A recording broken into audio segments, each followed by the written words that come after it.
तो सीएजी की रिपोर्ट आई, काफी बड़ा खुलासा हुआ है। शिक्षा के मामले को लेकर, छात्र और शिक्षकों के अनुपात को लेकर खुलासा हुआ है। मेरे सहयोगी अभिषेक भारती मेरे साथ जुड़ गए हैं। अभिषेक, सीएजी की रिपोर्ट आई है, शिक्षक और छात्र अनुपात बताया है इस रिपोर्ट में। जिस तरह से छात्रों की कमी को बताया है, सरकारी स्कूलों में छात्रों की कमी को बताया है, एक बड़ा सवालिया निशान खड़ा करती है प्रशासन के ऊपर, तंत्र के ऊपर, कि किस तरह की ये व्यवस्था है। जाहिर सी बात है सुमित, बिल्कुल सही बात है। देखिए, सीएजी की रिपोर्ट ठीक एक दिन पहले आई है। आज मशरक में जो मिड डे मील हादसा हुआ था, एक बड़ी, इस हादसा में इसे त्रासदी कहें तो ज्यादा सही होगा, एक त्रासदी थी। इस त्रासदी से की बरसी से ठीक एक दिन पहले सीएजी एक अपनी रिपोर्ट जारी करती है, और उस रिपोर्ट में जो मुख्य एम्फेसिस होता है, जो सबसे ज्यादा जो खुलासे हैं, वो शिक्षा विभाग पर है।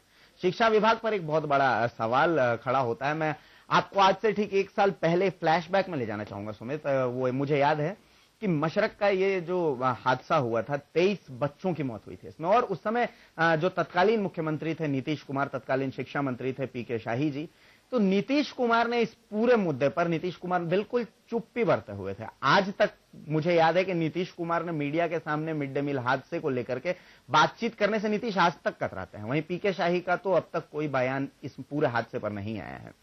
और उसके बाद जिस तरह मुआवजे की घोषणा हुई थी, सरकार ने मुआवजा देकर अपने कर्तव्य से इतिश्री कर ली थी कि हाँ, मुआवजे की घोषणा हो गई है, लेकिन 2-2 लाख रुपए जो मुआवजा घोषित हुआ था, आज तक वो कई ऐसे पीड़ित परिवार हैं जिन तक ये मुआवजा नहीं पहुंच पाया है। और आपको बता दें कि इसके बाद एक लगातार घटनाओं का सिलसिला सा चल निकला था, जिसमें मिड डे मील में लगातार इस तरह की चीजें होती थी।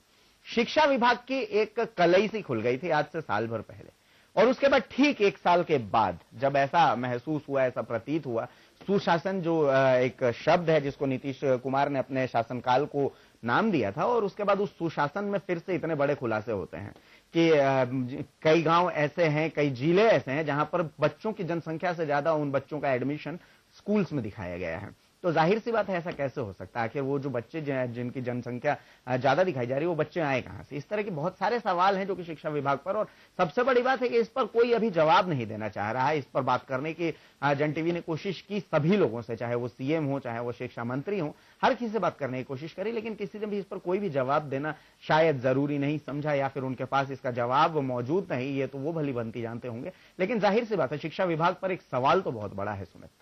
बिल्कुल अभिषेक, शिक्षा विभाग पर सवाल बड़ा है।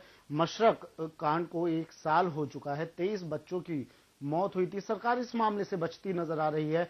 1 साल बाद भी उन परिवारों की स्थिति जानी जन टीवी ने। वो परिवार आज भी सरकार ने जो वादे किए थे, जो दावे किए थे, उन सुविधाओं से, उन वादों से आज तक महरूम है। क्यों नहीं सरकार उन सुविधाओं को, क्या सरकार के पास इतने संसाधन भी नहीं है कि उन परिवारों को पूर्ण सुविधा मुहैया करवा सके? क्यों सरकार इन सुविधाओं को पूर्ण तरीके से देने से कतरा रही है? क्यों इस मामले से कतरा रही है? क्या वजह है? देखिए, इसे सुमित, अगर हम इसके लिए कतराना शब्द इस्तेमाल करें, मेरे लिहाज से वो सही नहीं, इसलिए क्योंकि ये पूरी तरह से अनदेखी है। आप सरकार में हैं, आप मुख्यमंत्री हैं, आप शिक्षा मंत्री हैं, आप औषधि मंत्री हैं, आप मंत्री हैं तो जाहिर सी बात है कि आप जनप्रतिनिधि हैं। जनप्रतिनिधि मतलब आप जनता के प्रतिनिधि, मतलब जनता की समस्याओं के प्रति आप जवाबदेह हैं। मशरक का मिड डे मील हादसा था, हादसे वो बहुत, किसी बड़े शायर ने कहा है कि हादसा एकदम से नहीं होता, वक्त करता है परवरिश वर्षों।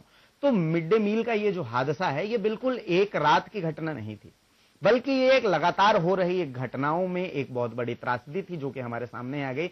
ये हमारी बदकिस्मती थी कि इस घटना में हम उन 23 मासूमों की जानों को नहीं बचा पाए। हाँ ठीक है, कोई बात नहीं, ये घटना हो गई, सरकार को इससे सीख लेनी चाहिए थी, लेकिन सरकार जो अपने ढर्रा जो चल रहा था उसी ढर्रे पर चलती रही। मिड डे मील के इसके बाद भी कई ऐसी घटनाएं हैं जिसमें कई जाने जा सकती थी। हालांकि भगवान की वो कृपा थी कि इस तरह की कोई बड़ी घटना नहीं हुई, लेकिन गाहे बगाहे इस तरह की घटनाएं हमारे सामने आती रहती हैं। अब सवाल ये उठता है कि वो जो पीड़ित परिवार हैं, उन परिवारों के लिए मुआवजे की घोषणा हुई थी, तो उन तक मुआवजा क्यों नहीं पहुंचा?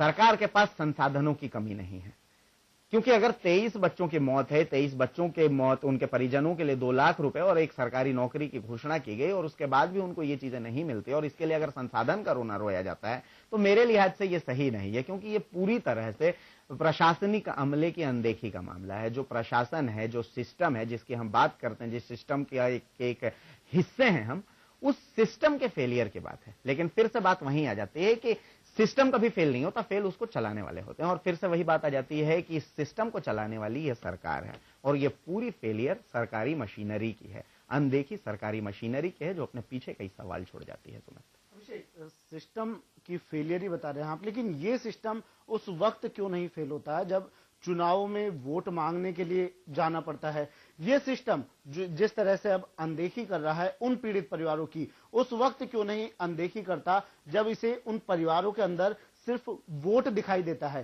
सिर्फ वोट बैंक दिखाई देता है? राजद प्रवक्ता से हमारी अभी बात हुई, वो सीधा सीधा इन बातों से पल्ला झाड़ते हुए दिखाई दिए। सिर्फ एक जवाब था उनके पास कि जांच की जाएगी, ये जांच की जाएगी। ये जवाब ये उस वक्त क्यों नहीं होते जवाब जब चुनावों के वक्त इन्हें वोट मांगने जाना पड़ता है? ये जवाब किसी हादसे के बाद ही इनके पास क्यों आते हैं? ये अनदेखी किसी हादसे के बाद ही क्यों की जाती है? क्यों नहीं उस वक्त उन पीड़ितों से मिला जाता? क्यों नहीं उन पीड़ितों को पूरी सुविधाएं दी जाती? देखिए सुमित, इस घटना, फिर से आपका सवाल बड़ा अच्छा है और उस सवाल के लिए फिर से हम फ्लैशबैक में अगर जाएं, यह घटना ठीक उस समय की है, कुछ दिनों के बाद की है, जब भाजपा और जनता दल यूनाइटेड का गठबंधन टूटा था। और उसके बाद से ही राजनीतिक घटनाक्रम, एक उथल पुथल इस घटना ने मचाई थी और एक उथल पुथल राजनीति में मची हुई थी उस गठबंधन के टूटने से। और इसके बाद चुनाव, जो लोकसभा चुनाव है, उसकी भी दस्तक शुरू हो चुकी थी। हवाओं और फिजाओं में उसकी दस्तक ने शुरुआत दे दी थी, अपनी दबिश उसने दिखानी शुरू कर दी थी। तो जाहिर सी बात है, राजनीति की बिसात भी बिछनी शुरू हो चुकी थी। यह घटना हुई, इस घटना पर राजनीति भी हुई, सियासत हुई, जबरदस्त तरीके से सियासत हुई। लोकसभा में गूंजा ये मामला गूंजा था। इसके अलावा विधानसभा में भी इस मामले की गूंज सुनाई दी थी और इस मामले पर सरकार हमेशा से जवाब से बचती रही, चाहे वो उस समय की यूपीए सरकार की बात करें या फिर जो उस समय के अगर राज्य की बात करें, जनता दल यूनाइटेड की जो सरकार थी, जिसके जो नेता नीतीश कुमार थे, तो नीतीश कुमार भी जवाब से बचते दिखाई दिए थे उस समय।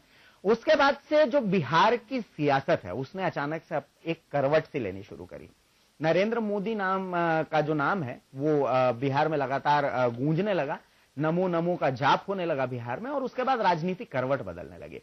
और इस सियासत की इस पूरी बिसात पर कहीं ये जो मूल मुद्दा था, ये जो उन परिजनों का दर्द था, उन परिवार वालों का दर्द था, उन 23 मासूमों का दर्द था, वो कहीं ये जो मूल अवधारणा थी, ये बहुत पीछे छूट गई। सुमित, राजनीति सर पर चढ़ गई और ये जो विकास का जो मूल मुद्दा था, ये जो दर्द का मूल मुद्दा था, ये एक इमोशंस का ये जो मूल मुद्दा था, ये बहुत पीछे छूट गया। तो जाहिर सी बात है, इस पूरी सियासी उठापटक में जो मुआवजे की बात थी, जो उनके लिए बड़ी बड़ी घोषणाएं की गई थी, वो बहुत पीछे रह गई सुमित। और शायद सरकार का ध्यान पूरी तरीके से सियासत पर रह गया और ये जो पूरा दर्द था, ये बहुत पीछे रह गया।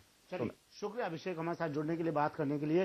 तो सियासत पर सरकार का ध्यान है, उन परिवारों पर सरकार का ध्यान नहीं है जो आज भी उस दर्द को महसूस कर रहे हैं, जो आज भी उस दर्द को झेल रहे हैं। सरकार उनसे मुंह मोड़ चुकी है, क्योंकि सरकार को याद आएगी उन परिवारों की तो सिर्फ चुनावों के वक्त। तो आपने देखा कि किस तरह सरकार आज भी मशरक मिड डे मील हादसे पर आज तक निरुत्तर है। तो साथ ही हमने आपको सुशासन का वो चेहरा भी दिखाया जिस पर से नकाब कल महालेखाकार की रिपोर्ट ने उठाया। जाहिर सी बात है, शिक्षा पर सरकार कितनी गंभीर है और मशरक के गंडावन हादसे के बाद सरकार कितनी जागरूक हुई, ये तो हर कोई आसानी से समझ सकता है। बिहार झारखंड स्पेशल में आज के लिए इतना ही। मुझे दीजिए इजाजत, नमस्कार।